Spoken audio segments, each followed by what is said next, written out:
Upline की आपके business के अंदर वैल्यू क्या है, पहचान क्या है, और आपकी जिंदगी में रोल क्या होना चाहिए। Upline just like a Google map.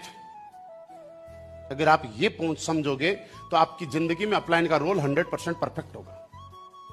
Upline का रोल आपकी जिंदगी में और आपके बिजनेस में सिर्फ गूगल मैप के जितना ही है।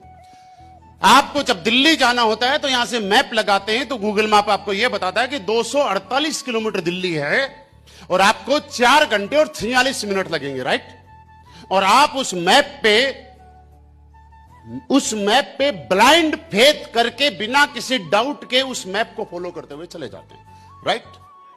अपलाइन भी आपको यही बताता है कि आपको ब्रांड एम्बेसडर बनने के लिए, क्राउन डायमंड बनने के लिए, एम्बेसडर बनने के लिए या जो भी कुछ बनने के लिए आपका ये रास्ता है।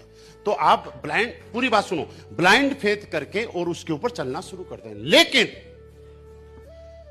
गूगल मैप दिल्ली पहुंचाने की गारंटी नहीं है। गूगल मैप दिल्ली पहुंचने का रास्ता बताता है। उसी तरीके से अपलाइन ब्रांड एम्बेसडर बनाने की गारंटी नहीं देता है, वो ब्रांड एम्बेसडर बनने का रास्ता दिखाता है। लेकिन कई बार कई लोगों में एक डाउट आ जाता है कि सर पहले तो अपलाइन ने ऐसे बताया था, बाद में ऐसे बताया, पहले ऐसे बताया फिर ऐसे बताया, कौन सी बात माने। तो मेरे दोस्त एक चीज बताइए, क्या गूगल मैप भी अलग अलग रास्ता बताता है कि नहीं बताता। जब आप दिल्ली जा रहे होंगे, कई बार आपने मैप लगाया होगा, आपने चेक किया होगा, तो आपने देखा होगा आपको रास्ता दिखाया और अचानक से गूगल मैप दूसरा रास्ता बता देता है। हमें ऐसा लगता है कि मैप ने रास्ता चेंज क्यों किया, क्योंकि हमारी नजर सिर्फ 200 मीटर जा रही है, लेकिन गूगल मैप सैटेलाइट से देख रहा है, पूरी दुनिया को देख रहा है और वो देखता है कि इस रास्ते पे आगे जाम लगा हुआ है, एक्सीडेंट हो गया, इसलिए हमें रास्ता चेंज करने के लिए बोल देता है। अपलाइन का भी रोल वही है। हम आपके एमरल्ड हो, आप एमरल्ड हो तो एमरल्ड से टोपाज तक दिख रहा है, लेकिन आपका अपलाइन अगर क्राउन डायमंड है तो उसको एम्बेसडर तक दिख रहा है, रॉयल एम्बेसडर तक दिख रहा है, ब्रांड एम्बेसडर तक दिख रहा है। वो आपको बताता है कि ये वाला स्टेप थोड़ा गलत हुआ, थोड़ा सा चेंज किया जाए। तो जब हम गूगल मैप की मान लेते हैं तो अपलाइन की भी मान लेनी चाहिए। सेम तीसरी बात, जब आप गलती करते हैं तो बार बार गूगल मैप ये की बोलता है, प्लीज मेक ए यूटर्न बोलता है ना, 400 मीटर, 500 मीटर, 700 मीटर, 800 मीटर। लेकिन उसके बाद भी अगर आदमी यूटर्न नहीं लेता है तो फिर वो किसी बंद रास्ते पे जाके खड़ा हो जाता है। दोस्त अपलाइन भी वैसे ही करता है। जब आपके बिजनेस में आप गलती करते हैं तो अपलाइन बोलता है गलत कर रहा है सही कर ले, गलत कर रहा है सही कर ले, गलत कर रहा है सही कर ले, गलत कर रहा है सही कर ले, गलत कर रहा है, लेकिन माने नहीं तो एक दिन वो ऐसी जगह खड़ा हो जाएगा कि ना अपलाइन साथ में है और ना टीम साथ में है, मैं अकेला रह गया, अब क्या करूं।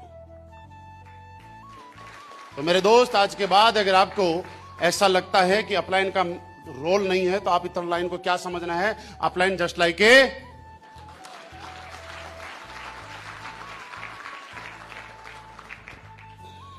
मारने के लिए तैयार हैं। और जिस तरह से हम गूगल मैप पे ब्लाइंड फेथ करते हैं उस तरह से अपलाइन पे भी ब्लाइंड फेथ करने के लिए। लेकिन ट्रस्टेड अपलाइन पे, ऊपर आईडी वाले अपलाइन पे नहीं। मैं नहीं बोलता कि जिसकी आईडी आपसे ऊपर है उस हर अपलाइन की बात को आप फॉलो करें। आप ये निष्कर्ष निकालें कि कौन अपलाइन है जो आपको सही रास्ते पे पहुंचा सकता है। आपके एक्टिव और सक्सेसफुल अपलाइन को हमेशा फॉलो करें। मैं ये नहीं कहता कि आप एमरल्ड हैं, लेकिन आपका अपलाइन अगर गोल्ड है तो आप उसकी गाइडलाइन में चलें, इसके पक्ष में मैं नहीं हूं। मैं ये बोल रहा हूं आपके एक्टिव प्लस सक्सेसफुल अपलाइन का चुनाव आपको करना है।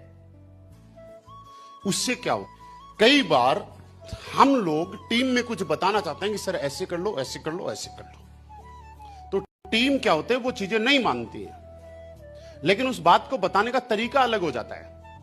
और वो तरीका क्या है मालूम है, सर अपलाइन ने ऐसे ऐसे करने के लिए बताया है, तो आपके बताई हुई बातों को कैंसिल कर सकती है। तो आपकी टीम ने वो चीजें कभी भी रिजेक्ट नहीं करेगी, क्योंकि वो आपने नहीं बताई, आपने तो सिर्फ नीचे पास की।